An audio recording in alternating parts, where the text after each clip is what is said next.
My family's leaving my niece with us. They think we should be happy about it. At the door are my husband's parents and his sister, with her 2-year-old daughter. They've been asking us to look after her since they got divorced half a year ago. Instead of easing off, they're insisting we take her, even though we're not in a position to raise someone else's child. But things are about to take a surprising turn with this little girl. I'm Kelly Allen, and I'm 27. I married John, who's 29 and was running a restaurant when we got married 3 years ago. We hoped to have kids, but it didn't happen. Luckily, Jan has been really kind to us, making our lives busy but fun. I've hardly seen John's family since we got married because he's not close to them. The gap between them got bigger when he opened his restaurant. His parents worked at a big family restaurant chain, and they wanted him to join too. But John had his own dreams. I want to make dishes that everyone will love, John explained. But instead of understanding him, his sister treated him like he was attacking their family's restaurant chain. Are you saying our food isn't good enough? John must have found it frustrating that she wouldn't listen. After endless arguments, John gave up trying to convince them. I'd rather keep my distance from Mom and Dad. Okay, I'll stay out of it too, I told him, and we enjoyed our peaceful days together. But everything changed when Jan divorced and moved back in with their parents 6 months ago. One weekday during lunch rush, Jan burst into the restaurant. I'm here again. It's so quiet in here, she loudly announced, bringing her mother and her 2-year-old niece. They sat down without hesitation. You're back. Remember to keep it down, John reminded her. Always complaining. Anyway, I'll have the usual and make it quick. Jane never pays when she visits, and we were getting tired of it. I signaled to John that I'd handle it and stepped in front of Jan. There are other customers waiting, so if you're dining here, you'll need to pay like everyone else. What? You're actually charging family? How low can you get? Jan's outburst drew the attention of everyone in the restaurant. Please lower your voice, it's disturbing others, I politely requested, but she ignored me. This is all your fault. John's changed because of you. Her harsh words froze the atmosphere. My husband, stopping his cooking, emerged from the kitchen. If you're here to cause trouble, please leave. We can discuss any issues later. We'll address any concerns you have, so please stop causing a scene. But Jan continued to complain, ignoring both me and my husband. Even her mother, instead of reprimanding her, just urged her to hurry up and order. Seeing that we couldn't defuse the situation, we served them lunch. They left without paying, acting as if it was normal. But it didn't end there. Jan became even more demanding. You're looking after Riker today too. Every day, she declared, dropping off her daughter at our shop. But we're working. It's your job as a mom to take care of her, I protested. I'm busy. Since there are hardly any customers, you might as well help me out, Jan insisted, pushing her daughter's care onto us. To her, we were just free babysitters.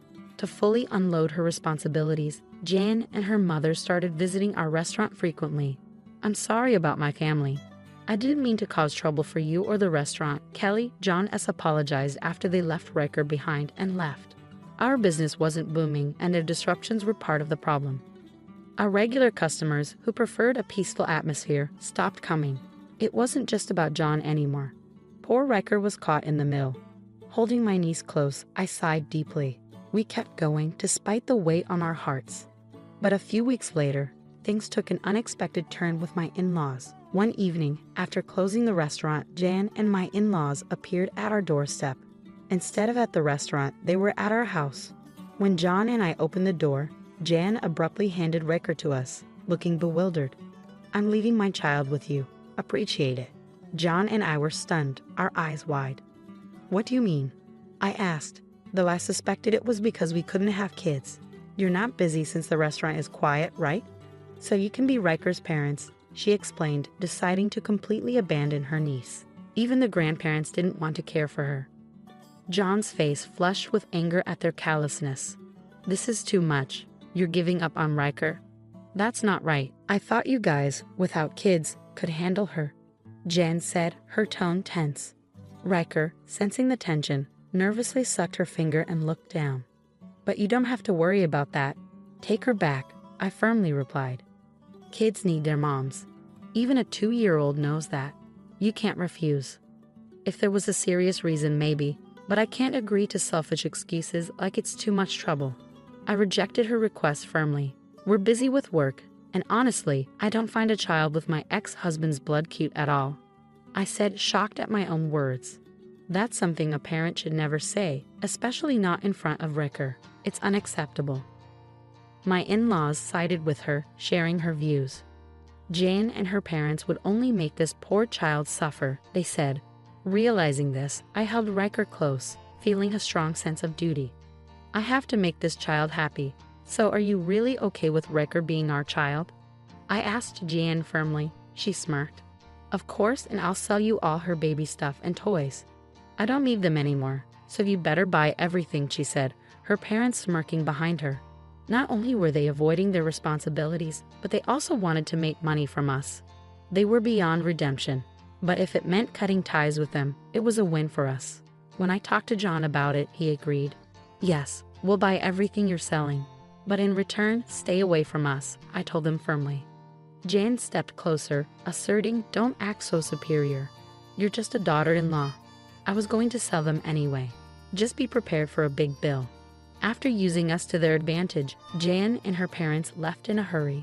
True to her word, Jan sent a box of Riker's used toys and clothes, along with a hefty bill of $30,000.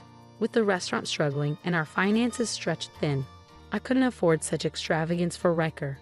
But I still had some savings from before I got married. No, this is too expensive. It shouldn't cost that much, I muttered nervously. Despite my concerns about depleting our savings, using items Riker was familiar with might provide her with comfort, right? As I anxiously waited for a response, as I watched my husband in silent contemplation, he finally agreed with me. You're right. Rhea would be happier with us than in her old home. Thank you, honey. Let's take care of this child together. And so, we ended up raising Rhea as our own daughter, alongside managing the restaurant. Without the in-laws around, our stress lessened, and both my husband and I cherished Rhea deeply. She was so sweet, and I felt inspired to do anything for her. But our lives weren't just about adding a new family member. What a busy day it's been. Indeed, who would have thought our restaurant would be so packed? At the end of a long day, my husband and I shared a laugh.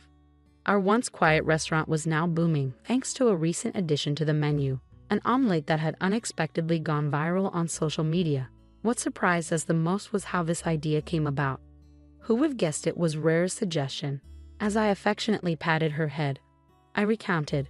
While we were brainstorming new menu items, Rhea suddenly said omelette. It caught us off guard. Since we didn't offer omelettes at the time, I whipped up a special one loaded with eggs and topped it with our signature demi glace sauce.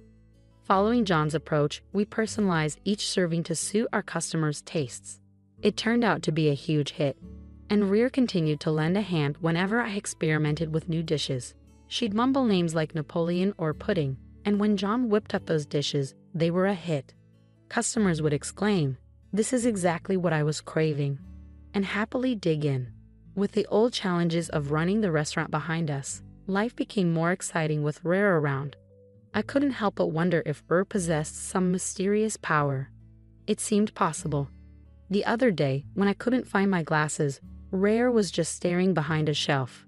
Lo and behold, there they were, tucked behind it. Wow, Rhea, that's incredible. Of course, it was all thanks to John's setup. When we praised them, Rhea and my husband would exchange happy smiles. They looked like they had always been a part of our family. Initially worried, I now felt confident about providing Rhea with a good life. Even in ordinary moments, I felt a profound sense of happiness. But then, something unbelievable caught my attention. What's this? Hey, come see this. John, glancing at his phone, exclaimed in surprise. Intrigued, I peered over to look at the screen, where a news article was displayed. The contents shocked me so much that my eyes widened. Can this really happen? Surprised, Rhea observed us, then grabbed a box of building blocks and slowly offered it to us. We shook it, hearing something inside. Is there something in here? I asked, meeting Rhea's serious gaze. If Rhea was this focused, there must be something important. We carefully examined the blocks and were stunned. An underlying anger began to simmer within me. To think she had hidden something like this. Unforgivable. Despite my anger, we knew we had to wait for the right moment. A few weeks later, in the dead of night, Jan and I were startled awake by the doorbell. Careful not to disturb Rare, we cautiously opened the front door to find Jolie standing there with disheveled hair. "Give me back my daughter, now." Her sudden demand left John and me exchanging looks. "Weren't you the one who left her with us? What's changed now? Weren't we supposed to stay out of each other's lives?" I challenged, but before we could shut the door, Jolie forcefully wedged her foot in, refusing to leave. "She's my child. I'm here to take her back," she insisted. We explained it wasn't possible, but Jolie kept pushing to take her daughter, causing a scene. Frustrated by her selfishness, I sighed deeply and crossed my arms. "Please don't take your frustrations out on us because of your work troubles," I said. Caught off guard, Jolie's face flushed red with embarrassment. "What? How did you know about that?" she stammered, clearly flustered. Recalling the recent news I had seen on John's phone, it was about a scandal at the chain restaurant where Jolie's family worked. They had been caught using expired ingredients to save money, leading to a widespread food poisoning incident. The backlash on media and social platforms had been severe, and the chain's reputation had taken a nosedive. Everything was fine until we gave up our daughter, and then this happened. "It must be because she's gone," I mused. Jolie, clearly facing severe consequences, erupted in anger. "What are you talking about? Rare has nothing to do with this." "No, she's not involved," I assured her. Since then, everything had been going downhill. According to Jolie, their troubles didn't end there. Her mother lost a wallet containing a large sum of money, and her father was involved in a car accident that cost $6,000 in damages. Jolie blamed Rare for their misfortunes. "Since you took Rare, your restaurant has been thriving. It's hard not to think she's involved." Her words left John and me speechless. While we couldn't blame Rare for all their misfortunes, we couldn't deny the strange coincidence. Maybe I should help them a bit. Despite their actions, it's hard to watch them suffer, I pondered aloud. But before I could say more, Jolie raised her voice sharply. "With that child, we would be secure, and all this misfortune would come your way instead." Her words extinguished any sympathy I had. "We will never give Rare back to you. It's only been a few months, but we've grown to love her as if she were our own. We can't hand her over to someone who only wants her back for their own gain," I declared, glaring at Jolie with a firm expression. "Don't speak to my wife like that. Your greed is apparent. I care for Rare far more than you ever did. I won't let her go, no matter what." "Please, leave," John added, his tone resolute. I couldn't forgive Jolie for treating her own daughter like a commodity, something to exploit. Our restaurant's success was due to John's meticulous attention to detail, seasoning and presenting each dish according to our customers' preferences. He had utilized hints from Rare to cater to individual tastes, offering rich flavors, light options, or a touch of spice. His creative plating, including edible flowers for Instagram-worthy dishes and generous portions for hearty appetites, had become a hit. While Rare had contributed to our success, it was John's dedication that truly made a difference.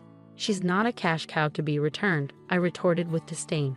Jolie's face twisted with resentment as Jayan looked at her with pity. "No matter how much you protest, my decision won't change." "I don't want to see you again," Jayan stated firmly. With calm resolve, I handed Jolie a flash drive that she hadn't noticed before. "Our misfortunes aren't because of Rare, but a consequence of actions like yours, right?" Jolie's face paled as she recognized the drive. "That's the one my parents and I have been searching for." "How did you get it?" "It came out of the toys," I replied calmly. "It might actually be worth what you paid for it," I remarked. The flash drive had been inside the box Rare handed to us, and considering her mysterious abilities, I believed there was a reason she had handled it. To our surprise, the drive contained data from a secret ledger, revealing receipts from suppliers and evidence of inflated charges. Rare's parents, former executives at the company, had been embezzling funds by overcharging for ingredients and pocketing the excess. The calculation showed embezzled funds totaling about $2 million. Rare had sensed something was wrong and hid the drive, along with some blocks. "I can't believe we missed it even after searching the house," Jolie muttered in disbelief. She snatched the flash drive from my hand, looking relieved. "I've already informed your company," she declared confidently. But as the reality of her actions sank in, she began to tremble. "No, if they find out about the embezzlement, our lives are over," she confessed, her bravado crumbling. Begging for forgiveness, she pleaded with us to help cover up her crimes. But her past actions couldn't be erased. My husband, firm in his resolve, advised against forgiveness. "There's nothing more we can do but face reality," he muttered. As Jolie dialed the phone with trembling hands, tears streaking her face, I listened to her conversation with my in-laws. It was a bitter reckoning for them all. They screamed in shock and then asked to speak with me. As soon as I took the phone, my in-laws pleaded, "Please, you have to do something. We're begging you." I listened in silence, but after a moment, I took a deep breath. "You must face the consequences of your own actions. Goodbye." With that, I ended the call and returned the smartphone to Jolie. "Think about it carefully. If you truly want to raise Rare, I'll consider it. Is that what you really want? I doubt we'll ever see eye to eye, no matter how much we talk. Please leave. Your presence is unwelcome. If you don't, I'll have to involve the authorities." Jolie flinched and backed away, so I firmly shut the door without mercy. Peeking from the second-floor window, I watched as she walked away, her figure fading into the distance. That was the end of our connection. Later on, my in-laws and Jolie were dismissed from the company for their embezzlement. They were sued and eventually arrested. After serving their sentences, they would have to repay the $2 million they stole. Even after their release, they would endure the consequences for a long time. It's true what they say, you reap what you sow. Meanwhile, we officially adopted Rare as our daughter. Jen and I continued to manage our restaurant and witnessed Rare's growth. Our business thrived, and while the extent of Rare's abilities remained unknown, one thing was certain. Jen and I loved Rare more than anyone else. After all, she was our precious daughter. What in the world is happening? I stared at the video playing on my phone. It was showing our home, specifically our bedroom. I have an app on my phone that streams footage from our security cameras. In the footage, I saw my husband with another woman. Were they hugging? They looked too close to just be friends. Then I heard voices. "You sure she has no idea?" "Yeah, I've been following your plan perfectly. She's clueless, believes everything." I can imagine it. They laughed and playfully fell onto the bed. I was shocked because that woman was my own sister. I'm Nancy Hadley, 50 years old.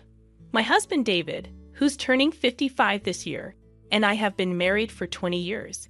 We don't have kids, and it's just been the two of us. Life was comfortable until about 10 years ago when David was diagnosed with early onset dementia. Over time, his mistakes became more serious. He started forgetting important business meetings, even struggling to remember how to do his job. Work became a real challenge. In daily life, he couldn't recall where he put things, had trouble dressing himself, and his sense of direction got so bad that he would bump into things. There was even a scary incident when he left the kettle on the stove, almost causing a fire. So David and I turned to my sister Anne, who manages a care home. Following her suggestion, we had him tested at a hospital, and that's when he received the diagnosis of early onset dementia. David had to retire from his job, and now a caregiver from Anne's facility comes to our home twice a week. These days, I'm the main provider for the family, keeping busy with work every day. Nancy, how is David doing? It was the day our regular caregiver, Ms. Johnson, visited our home. You're here today too. He's your husband, so I'm concerned. After all, we're like family. Since we started relying on Anne's facility, she would often check in before I left for work. She's been caring for David like a brother since we got married. Back when we were younger, she always wanted a big brother, and she was the most heartbroken when David was diagnosed with dementia. Despite being busy with her own work, her frequent check-ins meant a lot to us. Thanks to Anne and Ms. Johnson, I can leave David at home with peace of mind while I work. My income is crucial for our finances, and I'm grateful to both of them. However, they can't come on weekends, so I bear the caregiving responsibility alone during that time. Balancing work on weekdays and caring for David on weekends leaves me with very little time for myself. I wasn't fully aware of it, but I must have been quite exhausted. A nurse, familiar with me from the hospital, where I took David for his regular checkup, noticed my fatigue. "Mrs. Hadley, taking care of your husband is undoubtedly tough. But you also need some time to rest on your own." You're right. While I know I can ask Anne and Ms. Johnson for help in a pinch, I don't want to trouble them further. By the way, a new nurse at the hospital, who used to work at a specialized dementia hospital in New York, suggested, maybe she can assist you.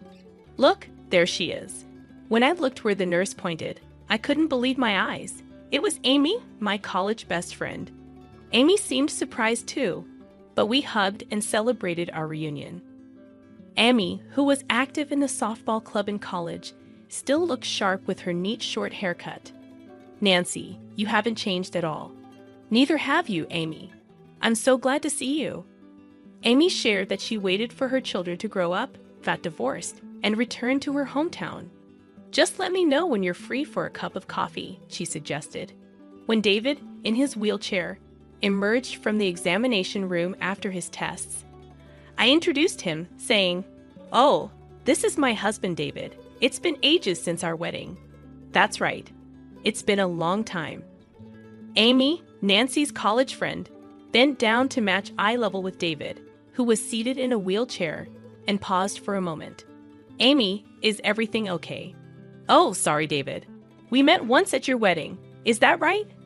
I'm looking forward to taking care of you in the future. Thank you in advance. David smiled and replied. Amy seemed to look at David with a somewhat meaningful expression, perhaps noticing my puzzled look. She stood up with a smile. I've taken care of many patients like your husband, so I might be able to offer some advice. I think I can be of help, so feel free to ask. Absolutely, I'll definitely rely on you. Thanks, Amy. We said our goodbyes. Later on, I encountered Amy on several occasions, such as when I went to get David's medicine or when his health declined. Each time, Amy would look at me with concern, but I pretended not to notice and brushed it off. A few months after my reunion with Amy, David, and I visited the hospital together. Just as David was called in for an examination, I heard Nancy. When I turned toward the voice, Amy looked serious. Amy, is everything okay? Your husband, David, just went in for his examination. Do you have a moment to spare? Certainly I do. Amy guided me to a counseling room. Nancy, how's it going with taking care of David? Are you worried about yourself? Thanks. I shared updates on David's recent health and mentioned how the constant caregiving without breaks was affecting my well-being. Amy attentively listened to my story. Initially, I thought she was just concerned about my health. But then she began with, "Actually, Nancy." What she said next was quite unbelievable. About a week before we reconnected, Amy started, she was out shopping in town when she saw Anne with a man she recognized. Amy knew Anne as my sister, but the man's face seemed familiar to her. When Amy approached them and Anne introduced the man as her boyfriend, it was only when we met again at the hospital that I realized it was David, your husband. It was all so perplexing. That's surprising. No wonder you had a strange look on your face back then. Amy had seen Anne and David together in town a week before our reunion. However, David seemed entirely unaware of Amy's presence. I looked different back then. I had longer hair down to my shoulders and wore glasses. I looked completely different. This might explain why he didn't recognize her, but it was still quite a revelation. There's one more thing that's been bothering me. According to Amy, David's responses at the hospital seemed strangely unnatural for someone with dementia. She mentioned that his behavior resembled someone she encountered at the hospital where she used to work, someone pretending to have dementia. The man I saw in town was walking confidently, responding clearly. He looked perfectly healthy. Could it have been a mistake? Maybe you misidentified him? I don't think so. You know David has those distinctive moles under his right eye, right? The man with Anne had them too. It's kind of a distinctive feature for a guy. I'm sorry. I shouldn't be talking about your husband that way. Amy apologized, seemingly realizing that her comment was a bit inappropriate. But it's true. David does have those moles. It's not common to find someone else with the same face and mole positioning. Could it be that David has been pretending to have dementia for 10 years and is having an affair with Anne? The story seemed unbelievable, but Amy was known for her honesty. Honestly, I don't think highly of this hospital, Amy confessed. What? The doctors here aren't great, and I've heard some bad rumors. Doesn't it strike you as odd that they have so many patients? I believe you should get a proper check to confirm if David really has dementia," Amy suggested with a serious expression. Stunned by Amy's words, I went to a big box store and purchased a home security camera. I discreetly placed it in the living room and bedroom to covertly capture what was happening while I was at work. I set it up to monitor on my smartphone and checked in during breaks. Indeed, David's actions were inconsistent with what he portrayed to me. He wasn't disoriented or confused about the placement of things. He was leading a seemingly normal life. Furthermore, when Miss Johnson, whom I had entrusted to look after David, arrived, there was no indication of her providing care. Additionally, I discovered that Anne had been frequenting my home during my absences. Their conversations were unequivocally captured on the recorded footage. "You're not risking exposure by pretending to have dementia, David." "No, not at all. I'm following Anne's suggestions perfectly. Pretending to be unaware of the date or the locations of things is working like a charm. Acting like I don't write or go outside. Confusing day with night. It's all part of the plan. Nancy is trusting, so I doubt she'll suspect anything." "What about Miss Johnson? Is she reliable, or will she spill the secret?" "Oh, she's reliable. Being a single mom, she needs the money. I've increased her salary a bit, and she's been keeping things hush-hush." After sharing a laugh, they would flirt and head to the bedroom. The footage left me utterly speechless. It was hard to fathom that my own sister and husband were colluding behind my back, yet the undeniable truth was right there on the recording. Faced with this shocking revelation, I felt lost. A few days later, I found the courage to confront Miss Johnson, who had been caring for David. When I reached out to her, she agreed to meet the following Saturday. I visited her apartment and presented the footage. She appeared resigned, tears filling her eyes as she apologized. "This is the truth. I've been deceiving you all this time, and I'm truly sorry.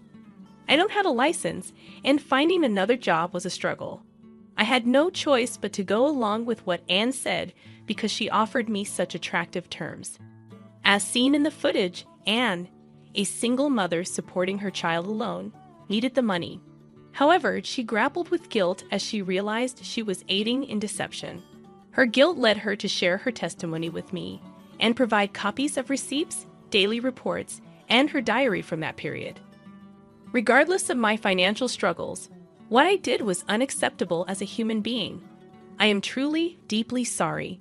She continued to express remorse repeatedly.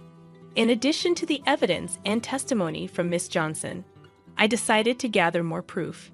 After meeting with various involved parties and learning their perspectives, I consulted with my lawyer and opted to confront David and Anne at the site of their affair. On a typical weekday, feigning my usual work routine, I lingered near my house. When Anne arrived and it appeared to be the opportune moment for the two of them, I returned home, capturing the scene.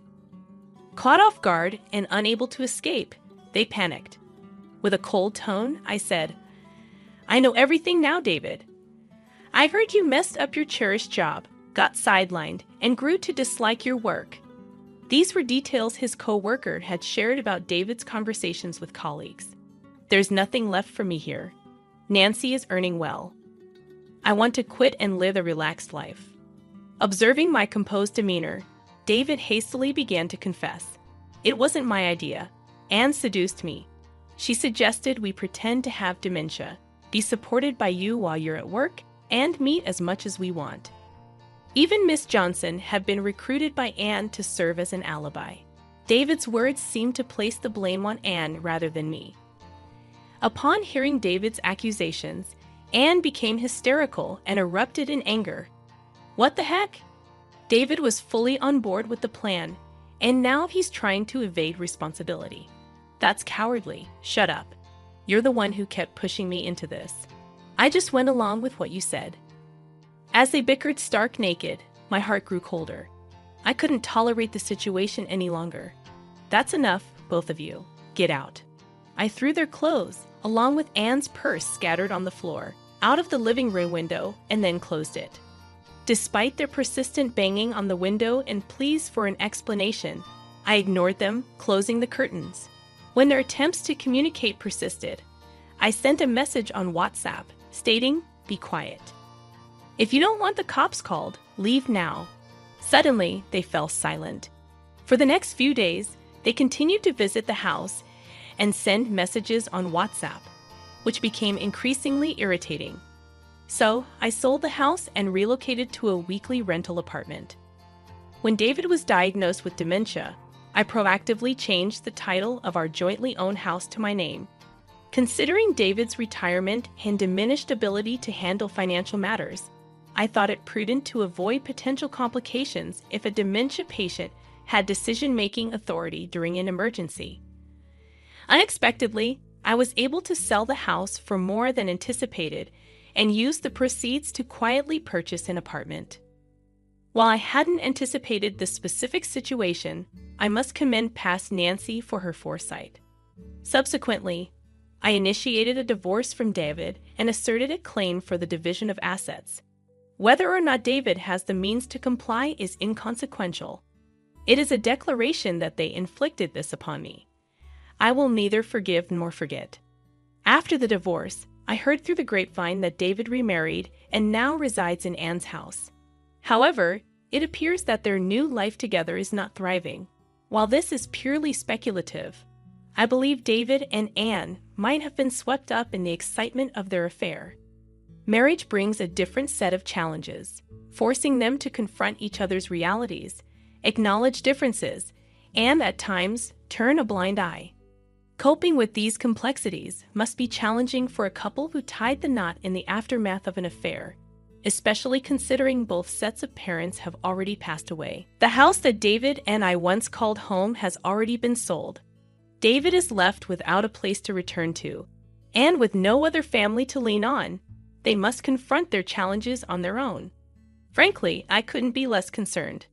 I would say they are facing the consequences they rightfully earned. Thanks to Miss Johnson's revelation, Anne's facility lost its license and was forced to shut down. It appears the facility wasn't generating enough profit to repay the bank loan taken when it opened, leaving Anne with a substantial amount of debt. It seems like an appropriate price for a sister who stole her sibling's husband. The dubious doctor who issued the fraudulent diagnosis also faced repercussions. Following the incident, his staff, including Amy, resigned one by one, rendering it impossible to sustain the business and resulting in the closure of his clinic. Evidently, he had been accepting requests from questionable sources, providing false medical reports as he did for David, and, in return, receiving patient referrals. This unveiled the truth behind why he had a considerable number of patients despite lacking the necessary skill and a reputable status. Discovering the truth was a shock, and I couldn't help but be appalled by the audacity of some doctors. However, I acknowledge my own responsibility in this matter. I was overly trusting, believing my sister's words and the dubious doctor's assertions without questioning them. According to Amy, I tend to be too kind and overly trusting. I've always been averse to doubting people, but lately, I've been reflecting on the need to scrutinize information more and think independently.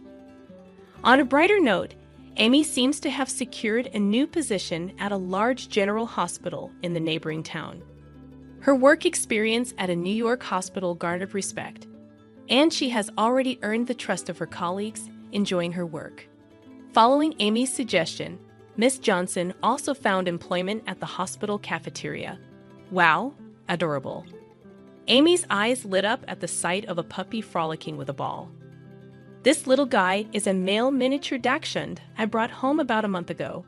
He's become my cherished companion, offering solace to my heart and body after long days at work. Since the arrival of this pup, Amy has started visiting my apartment more frequently. He's just so cute. I can't resist coming to see him, she claims. However, in reality, her visits are driven by concern for me, though she won't admit it. While I've lost my husband, I now get to relish enjoyable moments with my best friend. I find myself thinking that a single life, enjoying the company of a female companion, doesn't sound too bad after all. You're pitiful, just a dropout kid from the lowest rung. I bet you were raised in poverty and your kid is living at the bottom of society. I understand your perspective. Let me introduce myself. I'm Mary. My life has been a roller coaster, to say the least. When I was about to finish middle school, tragedy struck. I lost both my parents in a short span of time. Coping with such loss, my focus shattered, and I couldn't muster the will to study for exams anymore. Predictably, I failed all my high school entrance exams, even the backups. At 15, I found myself at a crossroads, gap year or workforce. To be honest, I did have aspirations of attending high school, but the family members who took me in were financially strained. Moreover, I felt compelled to preserve my parents' life insurance payout for future needs. Add to that the discomfort of entering high school a year late, and the decision to start working seemed the most practical. I must have been 19 then, in a relationship with John, a colleague at my workplace who was 27 at the time. You're involved with someone much older? Are you sure about this? A man pursuing a 19-year-old, can he truly be responsible? My aunt, a relative, expressed her concern, but youthful and headstrong, I disregarded her advice. John is wonderful. Sure, there's an age gap, but 8 years isn't uncommon, right? Well, if it were 25 and 33, perhaps, but 19 and 27 is quite a difference. What's the difference? Quit talking down about him. With that sentiment in mind, we tied the knot when I turned 20. A few months later, I discovered I was pregnant. Initially, I was overjoyed, but it was short-lived. When I broke the news to John, his response shattered me. What? You're planning to keep it? Seriously? No chance. I can't handle having a child with a dropout. Why should I be burdened with raising a kid who'll end up like you? Why would you say such hurtful things? You knew about my dropout status before we got married, didn't you? Yeah, I suppose, but no, it won't work out. I mean, having a child with a dropout, the child will turn out odd, right? I don't want to raise a kid like that. I also want more freedom. John's words stung, and soon he began avoiding me both at home and at work, pressing for a divorce. Over time, my feelings for him waned, and I eventually consented to the split. However, my job at the time, within a small company, lacked any provision for maternity or paternity leave, leaving me no option but to resign concurrently with the divorce. With the support of my relatives and what remained of my parents' life insurance, I safely delivered my son Jacob, pouring all my love into raising him. Despite the financial strain, I remained healthy after childbirth, juggling multiple part-time jobs to make ends meet. By the time Jacob entered elementary school, I secured a full-time position, granting both financial stability and emotional bandwidth. Now, 2 decades have elapsed since those trying times. These days, Jacob and I even indulge in leisurely outings together. Hey, are you perhaps married? Suddenly, a familiar voice pierced through the air, a voice I had hoped to erase from memory. It belonged to John, my ex-husband, the man who deserted me during my pregnancy 2 decades ago. I thought it might be you, Mary. So, what brings you to a department store on your day off? Seems a bit upscale for you, John remarked, a smirk playing on his lips. Jacob, likely bewildered by the unexpected encounter, stood quietly, his expression troubled. I figured he might be your new beau, but he looks rather young, doesn't he? Ah, is this the kid from all those years ago? Ah, it's a boy. Well, it's none of my concern anyway, John continued. Indeed, you and I have long parted ways, John. Why are you even speaking to me? Don't be so bitter, Mary. Remember, we used to be deeply in love. Seems like you've turned into quite the cold-hearted woman, haven't you? John's grin held a hint of mockery, as if the past held no significance to him. Then, he uttered something utterly audacious. By the way, is he also a dropout? What? What are you implying? I retorted, taken aback by his insensitivity. Well, I mean, like mother, like son, right? If you dropped out, it's only logical that he would too, isn't it? John's words dripped with disdain. Enough. Stop with your hurtful comments, I snapped, unable to tolerate his callousness any longer. Ah, but he's got my genes, so he must have at least graduated high school, right? Although, in today's world, even with a diploma, you're still scraping the bottom of the barrel, John boasted, dropping the name of a renowned multinational corporation, the kind often plastered across TV screens. Surely, you've heard of this company, Mary. I'm a department head in a major corporation now. I guess you could say I'm part of the elite. he declared. And what would the elite want with someone like me? Are you daft? Do you honestly think I have any interest in someone as ignorant and destitute as you? I only spoke to you out of nostalgia. Frankly, you're nothing but a bother, I shot back, my patience wearing thin. Don't say that, John protested weakly. That's why you'll never achieve anything significant. Ever since you entered my life, my fortunes have changed for the better. I was recruited by a prestigious corporation, and my career has been skyrocketing ever since. Life is certainly smoother without someone like you bringing bad luck. So, I'm a bad omen to you, John. If that's the case, perhaps it's best if you refrain from contacting me altogether.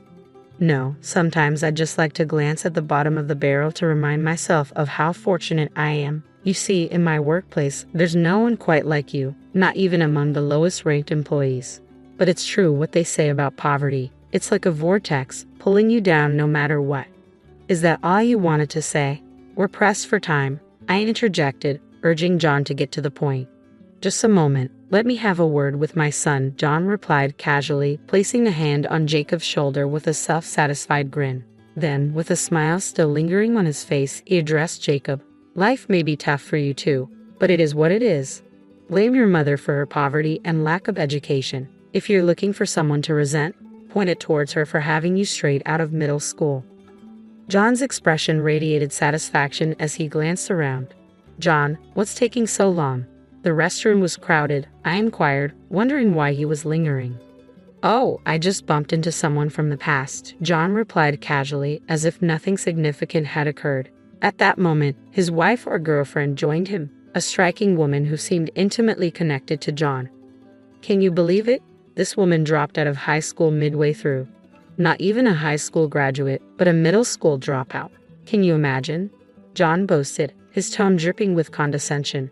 And her son is likely to follow suit, destined for the bottom rung of society. Aren't you glad you didn't have to endure such a dismal existence? You're fortunate to have landed a high achiever like me, he continued, oblivious to our presence as if we were invisible. However, the woman seemed to take notice of Jacob when he lifted his head. Peering up from her books, her expression turned startled. She pointed at him, her hand trembling uncontrollably. Isn't he? What's the matter? I asked, perplexed by her sudden reaction. Isn't that the president of one of our major clients? She exclaimed. Startled by her outburst, John pivoted around. The moment his gaze landed on Jacob's face, his eyes widened in recognition. Seeing this reaction, Jacob slowly spoke up. I heard your company's name earlier, but upon seeing your face, I suspected it might be you. Indeed, you are the one. Thank you for your hospitality at that dinner the other day. Oh, Mr. Jacob, you seemed quite reserved during our dinner. It's quite surprising to witness you publicly criticizing others, labeling them as low-life and uneducated at your whim. Quite impolite of you, isn't it? The woman Lily remarked with a touch of reproach. No, that's... Lily, why didn't you inform me? John interjected, his tone tinged with frustration. I couldn't get a good look at him. Plus, I work in a different department. I can't possibly remember all the clients' faces. Lily defended herself, her voice tinged with apprehension. Useless. What did you just say? John snapped, the tension between him and Lily escalating rapidly. However, Jacob remained unfazed by their argument and spoke up calmly. Well, I'm not particularly interested in your quarrel. I now have a clearer understanding of the director's usual approach. We were in talks about implementing our system in your company, but let's abandon that idea. No, please wait. This is all just a misunderstanding, Jacob interjected, his voice tinged with urgency. Misunderstanding? How is it a misunderstanding when you publicly insulted me? John retorted, his tone laced with indignation. Well, you see, Jacob faltered, struggling to find the right words to explain himself. Mary, this is your fault, John interjected suddenly, redirecting the blame. What? How is this my fault? Mary questioned, bewildered by John's accusation. Because, why on earth would someone like you, a high school dropout, be with Mr. Jacob? Do you even realize who he is? He founded a business while still in college and holds numerous patents. The system he developed is so advanced that major companies are vying to adopt it, John explained, his voice dripping with condescension. Is that so? And why are you with him when you didn't even know that? Mary countered, her tone tinged with skepticism. I'm not quite sure. I don't typically discuss work matters with my son, John replied. He said that.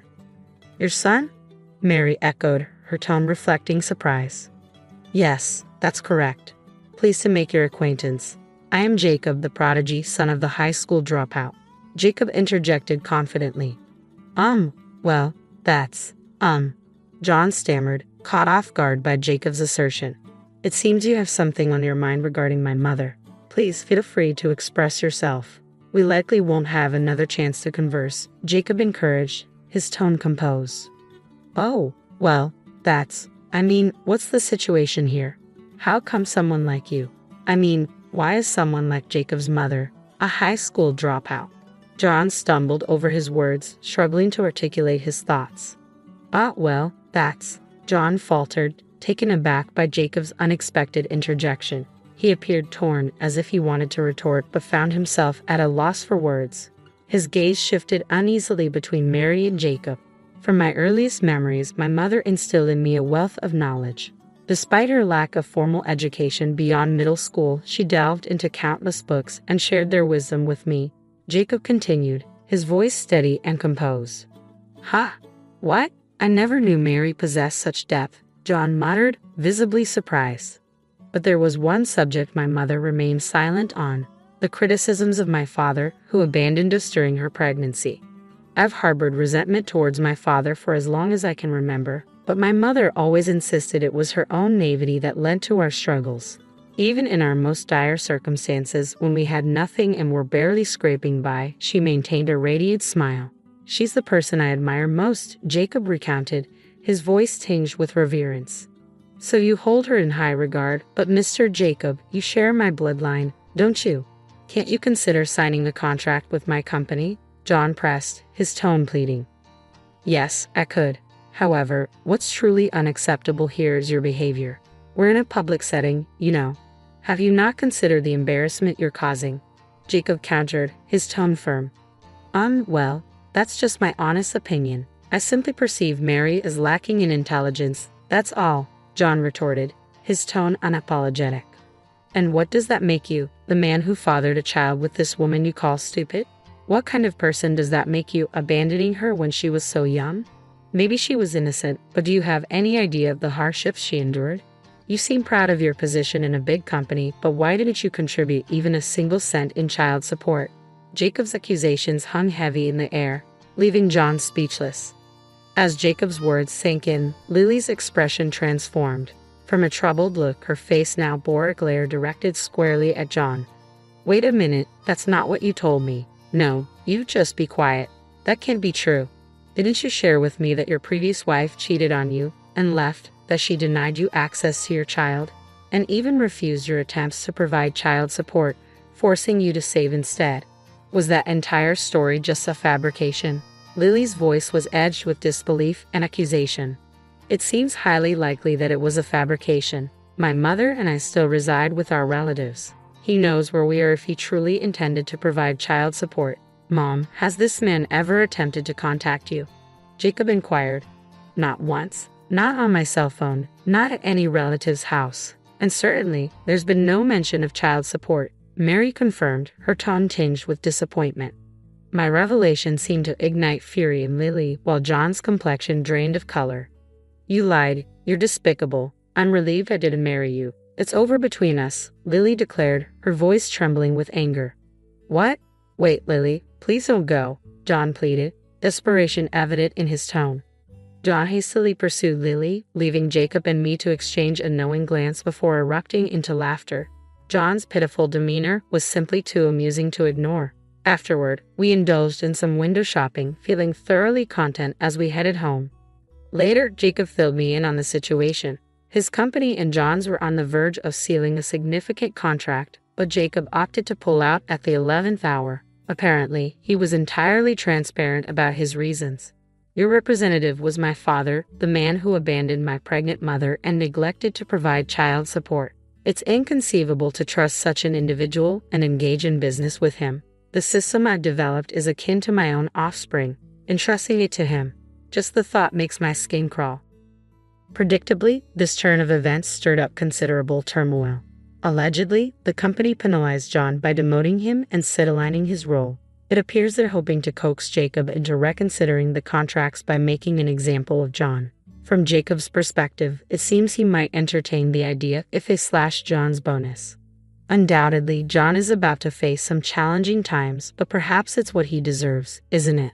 At 48, he only has to weather another 12 years until retirement. My mom endured much harsher circumstances for far longer. When you put it into perspective, this isn't all that tough. Jacob's expression was one of genuine anger as he voiced these sentiments. I empathize with his emotions, so I have no intention of intervening. In his desperation, John has sought refuge at our relative's home. With a deep bow at the entrance, he pleads desperately. I'm deeply sorry for what I did in the past. I lied about providing child support, but I do have savings now. I'm willing to offer Jacob the equivalent of child support as a gift while I'm alive. I'll even compensate Mary if necessary. Please reconsider, John implored. However, Jacob refused to entertain such propositions. Turning to John, he stated firmly, I have no interest in your savings now. Our hardships belong to the past. You didn't support us then, and now you only seek to save yourself. That's unacceptable. I apologize. I was young and foolish. Please forgive me, John pleaded, his voice tinged with remorse. Those who genuinely regret their actions wouldn't dangle compensation as a bargaining chip.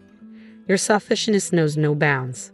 Please leave. If you return to this house, I won't hesitate to involve the authorities. Wouldn't that further jeopardize your position at the company? Jacob's words struck a chord, prompting John to flee in a panicked frenzy. Thanks to Jacob's intervention, it's unlikely John will darken our doorstep again. We can look forward to peaceful days ahead. Currently, Jacob is focused on completing all his college credits. But once that's accomplished, he plans to treat the entire family to a trip to a hot springs resort. Despite my protests, Jacob insists on repaying our support. If that's his wish, we'll gratefully accept his generosity. Surely, we'll enjoy a